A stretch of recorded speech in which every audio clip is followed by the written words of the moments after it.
unacceptable to have so many bloody dishes all over this bench. I'm so embarrassed when people come over here. What does it matter? You bring them over, you kill them! This is What We Do in the Shadows. While most fans are familiar with the exploits of Nandor, Naja, and regular human bartender Jackie Daytona, they weren't the first vampires to star in a horror-themed mockumentary. That honor goes to a lesser-known indie movie which set the stage for the show's unlikely success. Let our journey to total domination begin this very evening.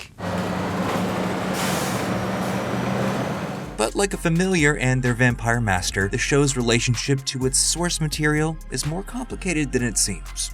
Before we get into the magic of What We Do in the Shadows, be sure to like this video and subscribe to Nerdstalgic. FX's horror sitcom What We Do in the Shadows has been hypnotizing fans since 2019 with its sharp humor, charming actors, and clever use of the mockumentary format. Guillermo?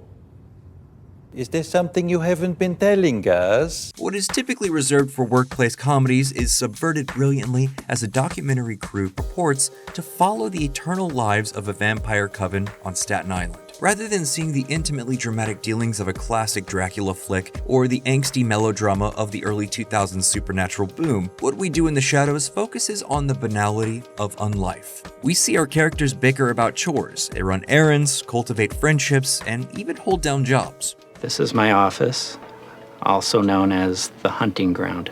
When audiences are treated to more serious vampiric lore, it's addressed with the nonchalance of co-workers discussing weekend plans. It's all constructed in a way that feels fresh and funny, even as the show prepares to go into its 6th and final season. But in a strange twist of fate, everything fans love about What We Do in the Shadows should have contributed to it being a total failure, starting with the fact that nothing about it is fresh at all. What We Do in the Shadows has been around since 2005. The concept began as a half-baked idea thought up by two college friends, Taika Waititi and Jemaine Clement. After taking the idea of the comedy to stage, they followed up with a short film called What We Do in the Shadows, Interviews with Some Vampires. Written and directed by Waititi and Clement, the short features a fictional documentary crew following a group of cohabitating vampires as they go about their daily lives. It's an undeniably funny watch, and fans of the TV show will definitely see some similarities between the two incarnations.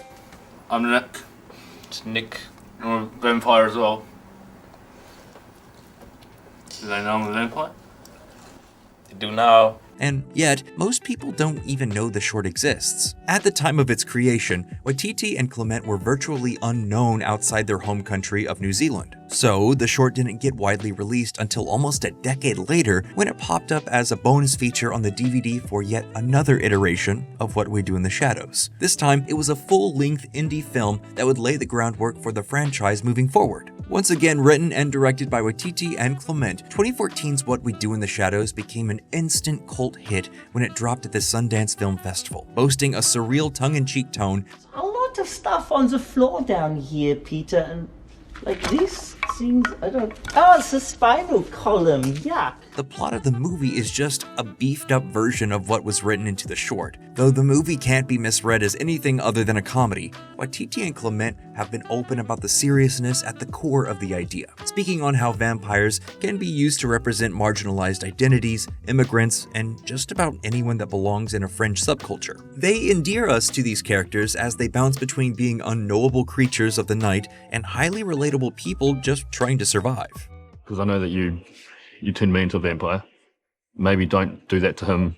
He's a vegetarian. The last thing he'd want to do is eat a live being or eat blood or eat meat. A good chunk of the cast in the short makes a return in the full-length film. Waititi's Viago is a sweet, well-meaning character, while Clement's Vladislav is essentially a macho vampire rock star. The rest of the cast is stacked with a wide array of supernatural creatures and vampire familiars played by experienced comedians. More specifically, they're played by experienced improv comedians. The movie is largely made up of improvised dialogue, so having actors who were comfortable riffing off each other became a necessity. They went as far as to keep the script a closely guarded secret. Only Waititi and Clement and their crew knew the full plot. They wanted the rest of the cast to react and emote genuinely as story beats unfolded around them. Come on over and we'll have a vampire barbecue. Well, he's not doing that. How do we know that? He's wearing a bow tie, look at him. This approach gave the mockumentary a surprisingly authentic feel, which only sharpened the sardonic edge. And while this was certainly a great time for the cast and crew on set, it made for a difficult time in the editing room. Waititi and Clement have gone on record several times to say they shot around 125 hours of improv footage for the movie, which was then edited down to a respectable 86 minutes. While What We Do in the Shadows wasn't a pop culture tentpole, it made waves in certain circles. After a limited theatrical release, it became one of the most downloaded movies on New Zealand's largest pirating website, with the extra traffic contributing to the site's eventual downfall in 2015.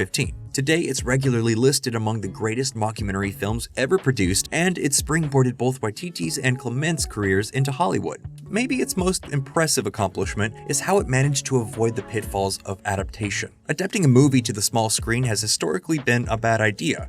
Never seen her in a bikini before. She's giving me a full-on chubby. Shut up, Ted! When the movie is only a cult hit instead of a box office juggernaut, the chances for success are even lower. When the movie's main draw is the improvisational talent of the cast who won't be returning, you might as well start planning the adaptation's funeral. So if none of the ideas are original and practically every element of the show was working against it, how did it end up being so good? The short answer is earnestness, and there's a lot more to it than that. While the on-screen talent is mostly different, many people involved in the movie have returned to the show in some capacity. I recognize that man. Waititi and Clement serve as executive producers, with Clement writing several episodes of the first 2 seasons. One of the werewolf actors, Duncan Sarkis, also wrote an episode in the first season, and Paul Sims, who helped write Clement's other cult project, Flight of the Conchords, is a series mainstay. These writers and producers understand the pre-established world they're building off of. They've added to the lore of the world and made it larger, with new characters in a new setting, but the story still feels intimate and similar enough to the original. Many of the jokes, particularly in the early seasons, are ripped straight from the movie. Several characters make cameo appearances, while other familiar archetypes are carried over to brand new characters. We still have a vampire that's really just a creature and the unassuming familiar. By focusing on these people and their lives, they've maintained the wholesomely satirical vibe and leaned even harder into the subcultural predilections.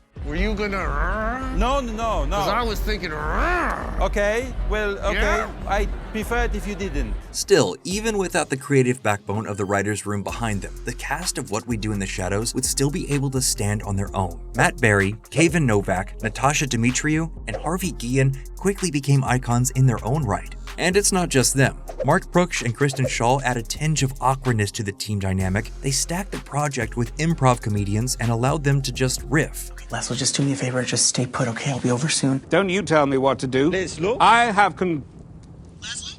That's too small, you Do you think? As Guillen told Collider back in 2019, we had one take that lasted 22 minutes for a scene that should have only been around 30 seconds to 2 minutes. It was insane that we kept going, and they kept rolling. The camera didn't stop because we had such good material. With this approach, the cast and crew maintain the spirit of the original in the most important way. They understand that What We Do in the Shadows is at its best when its actors are having fun. The camaraderie and comedic chemistry of the cast is what made the movie as good as it was. That could have been a curse for the TV adaptation. Nurturing that kind of on-camera magic isn't easy, but What We Do in the Shadows managed to do it twice. 3 times if you count the 2018 spinoff Wellington Paranormal, but we'll save that for another video.